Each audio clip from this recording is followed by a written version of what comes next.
Сакральнае мастацтва – гэта душа народа, лічыць мой сённяшні суразмоўца, дырэктар музея старажытнай беларускай культуры Нацыянальнай акадэміі навук Барыс Лазука. Актуальныя праблемы сучаснасці, гісторыя, культура, родная мова і мастацкае слова. Пра гэта і не толькі пісьменнік і публіцыст Навум Гальперовіч гутарыць з таленавітымі людзьмі краіны. Борис Андреевич, шчыра прызнаюся, што я хацеў пачаць нашу гаворку з крыху іншага. Але вось, калі мы глядзелі на гэтыя кнігі, вамі напісаныя, і калі мы гаварылі перад гэтым, мы ўзгадалі Браслаўшчыну, вашу радзіму, Друю. І вы сказалі такую цікавую рэч, што можна было глядзець і бачыць слабодку, славутую слабодку, дзе я быў, упершыню пазнаёміўся з унікальнымі народнымі майстрамі. Я ўвогуле лічу, што Браслаўшчына – гэта радзіма такіх яркіх, такіх цікавых майстроў, што, магчыма, ураджэнец Браслаўшчыны не мог не напісаць усе гэтыя кнігі. Так атрымліваецца, што працуеш, робіш, кніжка выходзіць, радуешся, рыхтуешся да новай, а вот разам гэта ўсё убачыць. І не толькі гэта, там яшчэ ёсць некаторыя выданні. Это не заўсёды атрымліваецца. І калі вот так вот бачыць вось гэты іканастас фактычна, душа цешыцца і думае, што не дарма ўсё ж такі жыццё жывеш і штосьці робіцца. З чаго пачыналася? З чаго пачыналася? Пачыналася, відаць, з бацькі. Справа ў тым, што ён, выкладаючы ў пачатковых класах, філолог па адукацыі, русіст, тым не менш ён імкнуўся пісаць. У яго і атрымлівалася, у яго асобныя апавяданні выходзілі ў мясцовай раённай газеце, там быў спецыяльна такая суполка пісьменнікаў, гэта в асноўным былі выкладчыкі, настаўнікі школ. Прычым ён пісаў фактычна з мяне і з маей сястры, якая на 2 гады мяне старэйшая. І вось гэта апавяданне назвалось «Салодкі вопыт», «Дослед». Сутнасцю чым? Хлопчык, дзяўчынка сядзяць за сталом, бабуля завіхаецца, частуе іх там блінцы з'есці. І калі бабуля там адышла кудысьці, хлопчык кажа: «Я зараз пакажу табе вопыт». І некалькі лыжак цукру адразу ў кубак з гарбатай, з чаем, і пакаштуй, як гэта. Ой, як салодка. Тут бабуля прыходзіць, дзяўчынка кажа: «Бабуля, а вось брат можа цябе навучыць, як салодкі такі вопыт, дослед можна зрабіць». О, гэта цікава. Вот такая вот немудрагелістая завязка. Так вось чаго пачыналася. І ён мне заўсёды казаў: «А вот ты там сачыненні пішаш, давай я пачытаю, а можа я табе штосьці параю, а ты сам не хочаш напісаць што-небудзь такое?» Я памятаю, я штосьці пісаў, яно і засталося ў бацькі дзесьці ў яго паперах пра ўзыход сонца, пра тое, што раніцой мы бачым гэтае сонца, якое пакуль яшчэ не грэе, вось яно вісіць такім медным тазам. Але акрамя бацькі я хачу яшчэ ўзгадаць маю настаўніцу, класную кіраўніцу ўжо ў сярэдняй школе. Яна выкладала нямецкую мову, но была да ліку, як заўсёды, магчыма, усе амаль настаўнікі. Такая ў душы інтэлігент. І яна падбухтоўвала нас, раіла нам, мы рыхтавалі нейкія там класныя гадзіны, пра кветкі размаўлялі, разважалі пра то, якім вы будзеце і гэтак далей. Я заўсёды казаў: «Я буду мастацтвазнаўцам, я буду вывучаць мастацтва, я там буду гэтак». То есть гэта была мара. А потым Віцебскі мастацка-графічны факультэт, там вялікі курс гісторыі мастацтваў, выкладчык Семён Харитонович Далматаў, які мяне з першага курса да апошняга 5-го, вось што называецца, вёў, паказваў, куды ісці. Мне, відаць, шчасціла па жыцці сутыкацца, сустракацца з добрымі, добразычлівымі людзьмі. Вось калі мы гаварылі мінулы раз пра музей старажытнай беларускай культуры, за гэты час адбылося не толькі што паявіліся новыя кніжкі, але і сам музей перажыў адраджэнне пэўнае, таму што закончылася рэстаўрацыя, і ён паўстаў у новым якасным абліччы.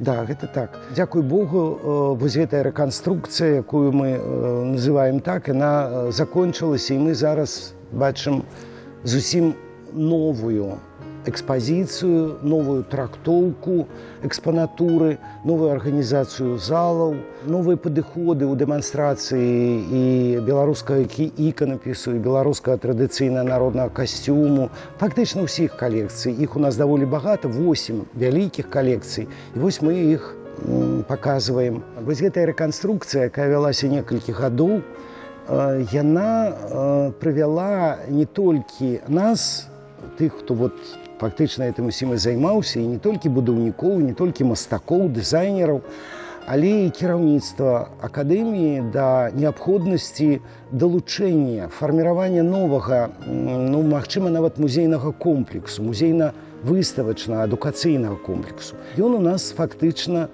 ствараецца. Вось зараз мы якраз на гэтым этапе існуем. Нам перадалі памяшканні, якія знаходзяцца ў тым жа самым блоку, дзе ёсць і выставачная зала, і фондасховішча. Мы ўжо стварылі галерэю, у якой ужо прайшло некалькі, мне здаецца, знакавых такіх выстаў. Існавала такая крыху формула, што гэта музей, які належыць акадэміі. Усё-такі гэта навуковая установа. А цяпер мы гаварылі з вамі не так даўно, вы сказалі, што ў прынцыпе любы чалавек можа прыйти ў гэты музей і пазнаёміцца з выставачнай калекцыяй, пазнаёміцца з экспазіцыяй. Такім чынам музей пашырыў сваё, так сказаць, існаванне, ці як? Ведаеце, гэта існавала правіла. Мы ніколі не закрываліся. Вось такія вучоныя, яны толькі займаюцца вывучэннем, і як кажуць да нас, да вучоных, вы не падыходзьце. Не. Гэта зусім загальны прынцып, і я катэгарычна супраць усяго гэтага. Любая музейная структура, яна павінна быць адкрыта для ўсіх, і быць даступна для ўсіх, і быць зразумела для ўсіх. І нягледзячы на тое, што мы пазіцыяніруем сябе як навуковы музей, мы тым не менш выконваем святыя функцыі, адукацыйныя функцыі. Мы знаёмім любога наведвальніка, які можа прыйсці да нас у музей, замовіць экскурсію, і тады ўжо навуковы супрацоўнік будзе расказваць пра тую ці іншае пытанне, якое будзе цікавіць гэта наведвальніка. З таго часу шмат мы ўжо гаварылі пра слуцкія паясы, і увогуле і выходзяць нейкія працы новыя пра слуцкія паясы, з'явіліся новыя позіркі, новыя нейкія моманты, звязаныя са слуцкімі паясамі. А вось ваша калекцыя абразоў, больш за 1000, так? Да, болей. І таксама такая своеасаблівасць, што яна не пастаянная, яна не стацыянарная ў тым сэнсе, што яна вот так вот, яна падарожнічае, гэта калекцыя. Да. Справа ў тым, што мая пазіцыя заўсёды, што музей гэта не нейкая застылая структура, яна заўсёды жыве. Як мастацкі твор, які мы збіраем, і якія мы збіраем, ён таксама жывы арганізм. Ён перажывае пэўную пару стварэння, сталення, захоўвання, старэння, хваробы, іх трэба лячыць, іх трэба аберагаць, гэты экспанат, яны жывыя. І калекцыі, як структуры, яны таксама не стаяць на месцы. Вот мы сабралі энную колькасць, там, 1200, напрыклад, тых аб'ектаў і захоўваем гене. Справа ў тым, што мы ж навуковая установа, і у нашай сферы дзейнасці праходзіць неабходнасць, узнікае правядзенне экспедыцый. І падчас экспедыцый мы сутыкаемся з сітуацыямі, калі мы бачым нешта, нам перадаюць, мы знаёмімся, мы робім нейкія абмены. Справа ў тым, што мастацкі твор, напрыклад, выдатны абраз, які знаходзіцца ў дзеючым храме, але ён патрабуе да сабе як аб'ект мастацкі вызначаных адносін. Яго трэба ў адпаведных умовах захоўваць, адрэстаўраваць, паказваць, максімальна пазбягаць асвятлення, а літургія і храм, інтэр'еры, яны не заўсёды арыентаваны на гэта. І тады мы робім наступнае. Гэта адбываецца не адразу. Вот мы прыехалі і кажам: а дайце нам, калі ласка, вось гэтую выяву Маці Боскай. Такое не атрымаецца. Мы намякаем на тое, што мы маглі падрыхтаваць, напрыклад, копію вашага вось выбітна выдатнага абраза, а яго тады вы перадасце нам на часовае захоўванне. Мы ніколі не кажам, вот аддайце, і ўсё, на гэтым все кропку мы паставім. Не, і гэта не робіцца.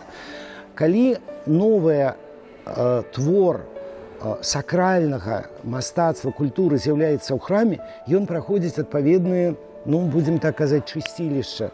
Ён павінен, быць кананічным, адпавядаць адпаведным нормам, і, ён павінен абавязкова прайсці асвячэнне.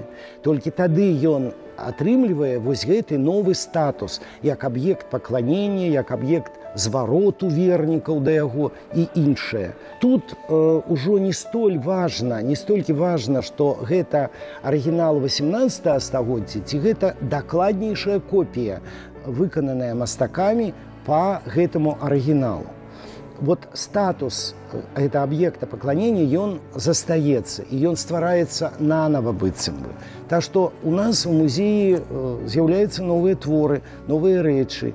Гэта не так адбываецца часта. У год мы можам адзін твор, адзін абраз убачыць, два новых, якія паступаюць да нас. А ці захоўваюць вот гэтыя абразы, якія знаходзяцца ў вашай калекцыі, сваю магічную сілу? Мастацкае і сакральнае, культавае і гістарычнае пакланенне і захапленне мастацкімі якасцямі, яны зліты ў адзінае цэлае. І таму, калі да нас прыходзяць людзі, і прыходзяць вернікі, прыходзяць тыя, хто шчыра вераць, і ў царкву, у касцёл ходзіць, і моляцца, і удзельнічаюць у святах, у літургіях, да прычасця ідуць. І калі яны здымаюць шапкі, гэта храм, гэта ўсё роўна храм. І тыя аб'екты, якія нават, можа, не ў тым парадку, якія яны павінны быць і знаходзяцца ў царкве ці ў касцёле знаходзяцца, но тым не менш яны ёсць. Цудадзейныя абразы. Это яшчэ адна тэма такая вельмі важная для нас, паколькі, калі разважаць з навуковага пункту гледжання, вот гэты звесткі, гэты матэрыял аб цудадзейнасці абразоў і ўсім астатнім, што мы з імі звязваем, яго можна аднесці да такога мастацтвазнаўчага фальклору. Вот у нас захоўваюцца спісы некалькіх знакамітых абразоў. Напрыклад, Маці Боская Адзігітрыя Бялыніцкая, 17 стагоддзя, спіс з багатай гісторыяй. Да, копія. Это другая копія, не асвячоная. Так што вот мы, дарэчы, яе не так даўно перадалі храму, дзеючаму храму, дзе гэтая копія прайшла вось гэты абрад асвячэння, і яна заняла сваё пачэснае месца. У мяне зараз больш сціплы варыянт знаходзіцца. Вот ёсць такія рэчы, такія творы, тыя абразы, да якіх вось душа прыхінаецца, і ты спасягаеш нейкую падтрымку атрымліваеш у іх.